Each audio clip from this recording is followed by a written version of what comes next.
The Galactic Tactical Academy's Stealth Operations course attracted the best infiltration specialists from across known space. Chromatic cephalopods who could shift colors instantly. Phase-shifting ethereals who could walk through walls. Vexlar shadow benders who manipulated light itself. Then there was Kenji Yamada, wearing black pajamas. "Is that fabric?" A chromatic cadet chittered, their skin rippling with amusement colors. "Actual woven faive." No optical camouflage, observed a Vexlar, their voice dripping condescension. No phase technology, not even basic refraction plating. Kenji stood silent in his traditional shinobi shizoku, face covered by a dark mask, only his eyes visible. He carried no visible weapons, no tech, just the black uniform and cloth-wrapped feet. "Pathetic," muttered the ethereal. "Humans and their attachment to primitive." Silence.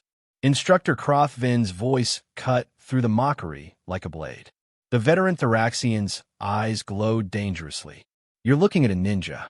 I suggest you educate yourselves before tonight's exercise." "A what?" the chromatic asked. "A ninja. Human stealth operatives from ancient Earth. No technology. No genetic advantages. Just training." Crothvin's mandibles clicked, his species equivalent of a grim smile. "The exercise begins at sundown. Yamada is your target. You have 6 hours to locate and tag him anywhere on this facility. He'll be wearing exactly what you see now." The cadets exchanged confident looks. 6 of the galaxy's best infiltrators against 1 human in black pajamas?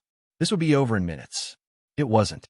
The first cadet, the chromatic, found their color-shifting abilities useless when Kenji never looked directly at them. He moved through their blind spots like smoke, leaving a training marker on their back before vanishing into shadows that shouldn't have concealed anything.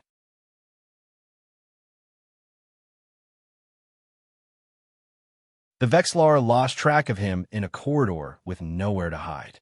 Kenji had pressed himself into a ceiling corner, motionless for 40 minutes, waiting.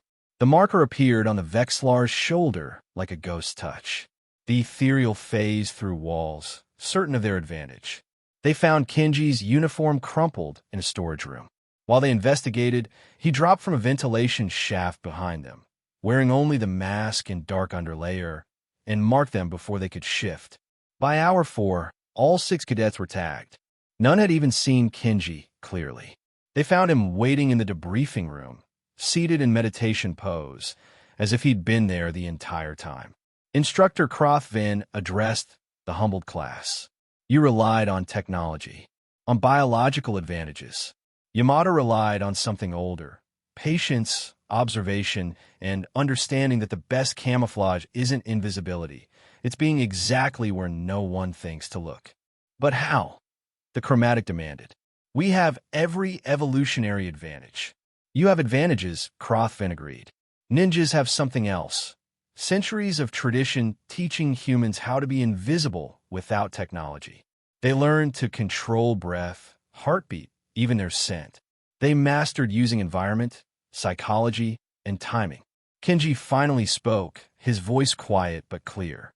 "My ancestors defeated enemies with armor, weapons, and armies. They did it by being patient, by being invisible in plain sight, by understanding that true stealth isn't about technology, it's about becoming nothing." He stood, bowed respectfully, and walked toward the door. "Where are you going?" asked the ethereal. "I've been dismissed," Kenji said simply. The instructor didn't. The cadet stopped, turning to where Crothvin had been standing. The instructor was gone. In his place stood a training hologram, set to loop his previous statement. The real Crothvin appeared from a side corridor, black fabric covering his distinctive armor plating. Lesson 2. Anyone can learn. I've been studying ninjutsu for 3 years. Still can't fool Yamada, though. Kenji's eyes crinkled, a smile behind a mask. "Give it another decade, instructor." The cadets sat in stunned silence as both figures disappeared, one human in primitive clothing, one alien in adaptive armor, moving through the facility like shadows. The chromatic finally spoke. "I think we need to reconsider what primitive means." "Agreed," The Vexlar whispered. Those weren't pajamas. That was a weapon. And somewhere in the ventilation system, Kenji Yamada smiled, already preparing tomorrow's lesson.